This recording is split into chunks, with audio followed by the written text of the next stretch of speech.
everyone. So today I want to talk about Dianthus. Dianthus is one of those perennials, you either love it or you hate it. Dianthus also comes in an annual form, but it's the perennial form I want to talk about today. So I have a love-hate relationship with Dianthus, strictly due to the fact that no matter what zone it says on the tag, I have to protect them for the winter. Now these ones here are a zone 3, and I'll post footage, but last year I had to cover them for the winter, and look at the blooms on them now. Aren't they fabulous? And that's all fine and dandy, but the fact that they're labeled for a zone 3 and I have to cover them for the winter annoys the heck out of me, because they should be suitable for my climate and they should be able to handle the conditions here based on their requirements. And what I mean by that is Dianthus likes at least 6 hours of sun a day. They like well-drained soil. They don't like the extreme heat of midsummer, but they are supposed to be hardy in my zone, and they are not. Not a single Dianthus is hardy in my zone. I've tried 3s, 4s, and 5s. Unless I protect them, they do not come back. So you will find a whole bunch of different kinds of information on the internet and from different gardeners on Dianthus. But the truth be told, in our colder climates, they are not happy, no matter what zone is on the tag. So if you want to grow them in your climate, you must protect them. So this is the Dianthus that I planted a couple years ago. And I decided last year, and I had added plants to it, that I wasn't going to cover it. I decided, no more coverage. This is supposed to be hardy for my zone, and let's see how it does.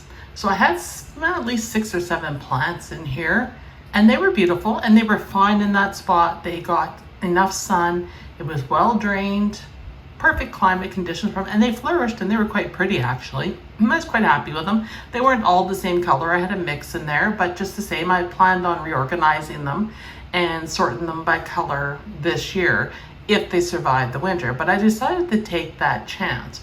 And I had taken that chance before in the past with a peach Dianthus that I had grown. It was a creamy, beautiful peach, and I planted it by the gazebo. And sure as heck, I uncovered it too soon. It died. So with these, I didn't cover at all, and I lost most of them except 1 or 2 plants, which is kind of sad because you invest in these plants for your yard. They tell you what zones they are. You look it up on the internet and you see multiple zones for these different plants, which is really frustrating because there's such a mix of information, and you lose the plants. So lesson to myself, no matter what zone my Dianthus in, if it's a perennial Dianthus, I must cover with mulch or grass clippings or leaves to protect it, and cannot take it off till after the last frost. I must treat it the same as roses or miniature roses, and put them in as part of that ritual when I do the roses and cover them up. So because I tend to be the type of person that doesn't give up on stuff, I happened to be at Walmart, and lo and behold, I spotted something really pretty, and it was this gorgeous Carnation Dianthus. Of course, the plant that gives me pain in the butt is, gorgeous.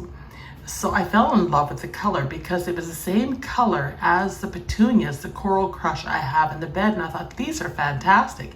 Imagine if I could keep these from year to year, and then I wouldn't have to plant so many annuals. That would be wonderful. So I thought, well, I'll take a chance. I'll buy 3 containers of these early chili and plant them in here, because that's their name, early chili Dianthus, and we'll see how they do. And I'll put them with the coral crush to give that extra oomph to the colors for that bed where it needs it. So I am planting them here today, and you can see the 3 of them. I'm lining them up like little soldiers in front of the salvia, but behind the petunias, so it should get that little extra burst of color when you look at that part where the bed curves out you'll get a wow or a splash of color come at you. And that was the plan for it. So that's why I have bought these. Plus, I thought I really wanted to give Dianthus another try and get a routine going with how to protect them over the winter. And then maybe someday I will have some luck splitting them and making more plants.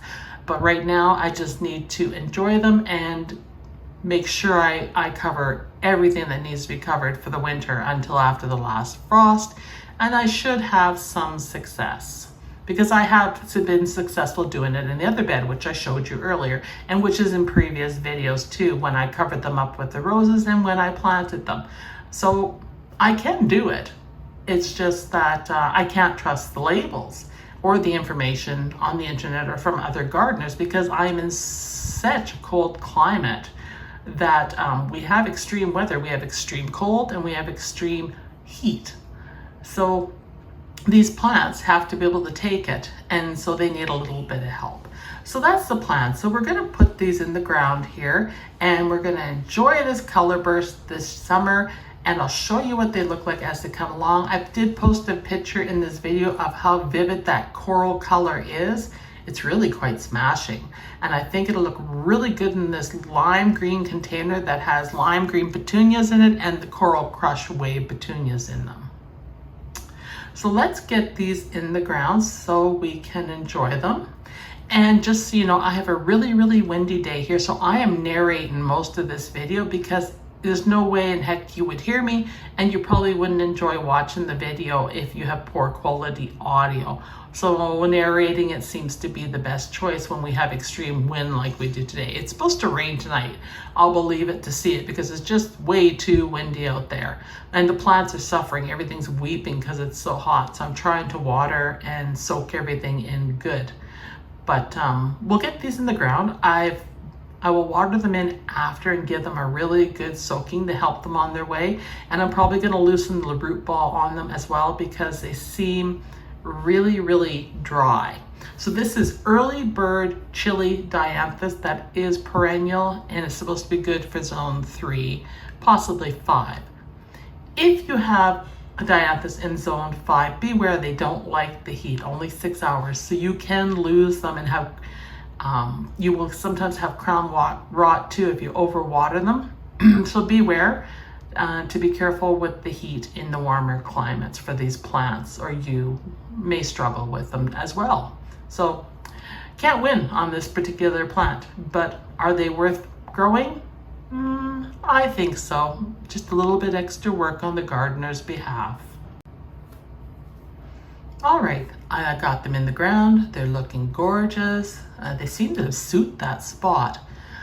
I do like the shape of them. I like the round mounds that dianthus have.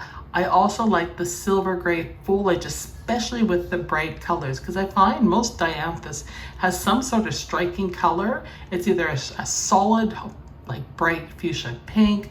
It can be a beautiful soft peach, a white, a red and white, a red, and in this case, a coral. So they come in a magnitude of colors. And with that foliage, it just makes that color pop. So I really do enjoy them in the landscape, because that foliage, as you can see here, really stands out. Now there's a number of buds on these, you can see. So they're gonna start blooming real soon. But the foliage is the standout right now, which is nice that you can have plants in your garden where the foliage can be beautiful until a plant blooms. And dianthus is exactly that. It provides that color and it keeps its shape. They do get larger from a mound perspective. You can divide them. I wouldn't divide them for at least 3 or 4 years, maybe even 5. They aren't your typical perennial that you would divide every 3 years, like a hosta or something.